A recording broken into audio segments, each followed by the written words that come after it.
Modi government's delimitation plan is the devil's plan to destroy democracy, to limit South Indian power, and to attack those who are still opposing him, such as Tamil Nadu Chief Minister Stalin, West Bengal Chief Minister Mamata Banerjee,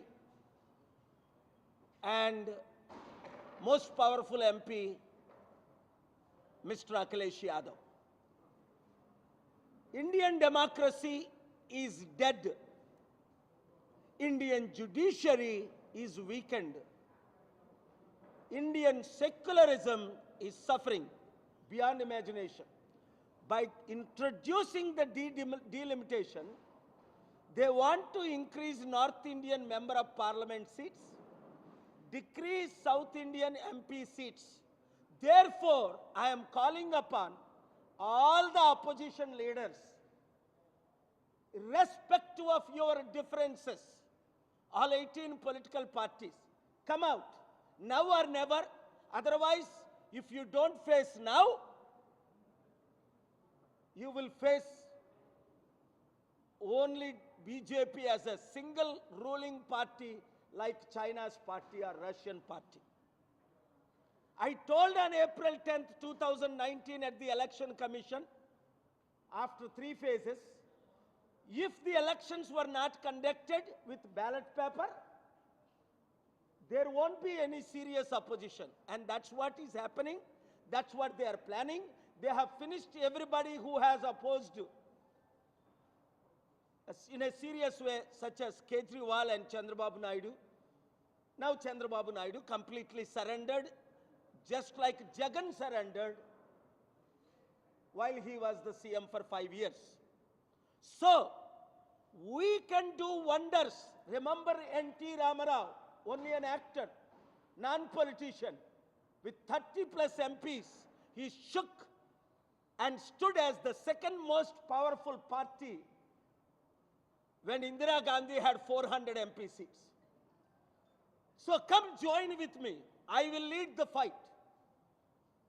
We will have 42 MPs in Telugu states because the present political parties in both Telugu states have surrendered themselves to RSS BJP dictatorship rule.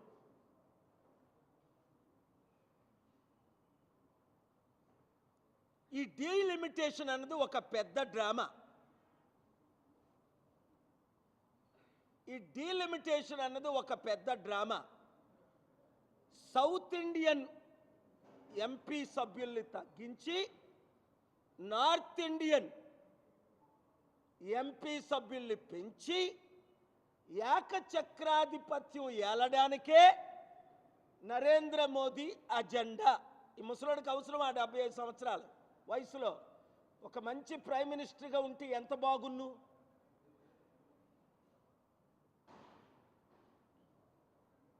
అసలు 75లో retire అయిపోవాలి కదా వారి చట్ట ప్రకారం, BJP RSS rule ప్రకారం.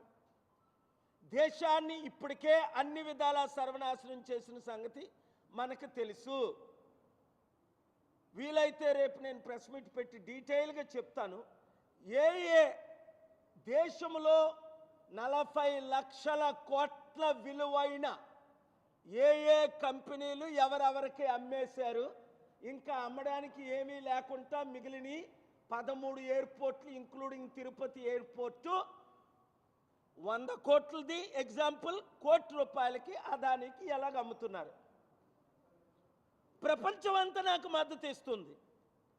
దానికి రుజువు Ukraine యుద్ధం కొరకు 141 మంది ఓపెన్గా సపోర్ట్ చేయడం, 45 మంది ఆబ్సెంట్ అవ్వడం, కేవలం 4 దేశాలే రష్యాకు మద్దతు ఇవ్వడం. నేను చెప్తుంది ఈ 3 సంవత్సరాల్లో ఈ డీలిమిటేషన్ ద్వారా తమిళ్, తెలుగు, మలయాళం, కన్నడం భాషలు లేకుండా చేయడం ఒకటి. 2, మన ఎంపీ సభ్యుల్ని తగ్గించడం. ఉదాహరణ స్టాలిన్ చెప్పారు కదా నిన్న, డాక్టర్ స్టాలిన్ గారు 39 ఉన్నారు లోక్సభ ఎంపీ తమిళనాడులో, కేవలం 31 చేయడానికి. రెండోది, నాకు హిందీ అంటే ఇష్టం, కానీ తెలుగు అంటే ఇంకా ఎక్కువ ఇష్టం. ఎందుకు? అది నా మాతృభాష. ఇప్పటికే 9 రీజనల్ మదర్ టంగుల్ని హిందీ పేరట సర్వనాశనం చేసేశారు. ఆ విషయం మీకు తెలుసు. ఏ లాంగ్వేజ్లని స్టాలిన్ గారు కూడా నిన్న ట్వీట్ చేశారు. మరి మన తెలుగు మాతృభాషను మనం వదులుకోగలమా? ఇప్పుడున్న తెలుగు రాజకీయ నాయకులందరూ దద్దమ్మలో, మోదీ తొత్తులు, మోదీ చెంచాలు, మోదీ కూర్చో అంటే కూర్చుంటాడు. అందుకే ఒకప్పుడు ఎంపీ ఉండవెల్లి అరుణ్ కుమార్ కూడా అన్నాడు, 25 సీట్లు ఆంధ్రప్రదేశ్లో వైసీపీ గెలిచినా, టీడీపీ గెలిచినా, బీజేపీ గెలిచినట్టే, బీజేపీ ఖాతాలోకే. అదే కరెక్ట్. మన రాష్ట్రానికి ఏ అభివృద్ధి లేదు. స్టీల్ ప్లాంట్ 8 లక్షల కోట్లు దమ్మిస్తుంటే 5 ఆర్డర్లు తీసుకొచ్చి ఆపిన వ్యక్తి నేను ఒక్కడనే. ఇప్పటికి కూడా స్టీల్ ప్లాంట్ అమ్మకుండా ఏపీ హైకోర్టులో స్టేటస్ కో ఉంది. ఇప్పుడు మనకి ఇచ్చిన ఆదాయం ఏంటి? పోలవరానికి కానీ స్టీల్ ప్లాంట్కి కానీ అప్పులు. సర్వనాశనం అయిపోయింది. అందుకే ఈరోజు బడ్జెట్ ఆంధ్రప్రదేశ్లో ఇంత అధ్వానంగా ఉంది. ఏంటి? నిరుద్యోగులకు 3,000 రూపాయలు ఇస్తానన్నారు చంద్రబాబు. 20 లక్షల ఉద్యోగాలని. సంవత్సరం అయిపోతుంది. 20,000 ఉద్యోగాలు కాదు, 20 ఉద్యోగాలు ఇవ్వలేదు. 3,000 ఇస్తానని 1 కోటి మందికి 3,000 మందికి కాదు, 300 మందికి కూడా 3,000 రూపాయలు ఇవ్వలేదు. ఈరోజు బడ్జెట్లో చూస్తే మీరు ఏ విధమైన మహిళలకు పెన్షన్లు అన్నారు, ఇవ్వట్లేదు. అంతకంటే ముఖ్యం, కుటుంబంలో 4 ఉంటే 4 15,000, 60,000. తల్లికి వందనం అన్నాడు, తండ్రికి అప్పడాలు అన్నాడు. తల్లికి వందనం లేదు, తండ్రికి అప్పడాలు లేవు, తాతకి ఫ్లయింగ్ కిస్సులు ముద్దులు తప్ప ఏమీ లేవు. ఏడుస్తున్నాడు. ఖజానా ఖాళీ అయిపోయింది. అప్పుడు నీకు తెలీదా? 10 లక్షల కోట్ల అప్పున్నది 13 లక్షల కోట్లు అని అబద్ధం ఆడేవే చంద్రబాబు నాయుడు. అప్పుడు నువ్వు ఇవన్నీ చేయలేవు, మనం కలిసి చేద్దాం అంటే నువ్వు చేతులు కలిపావా? మోదీతో కలిపావు.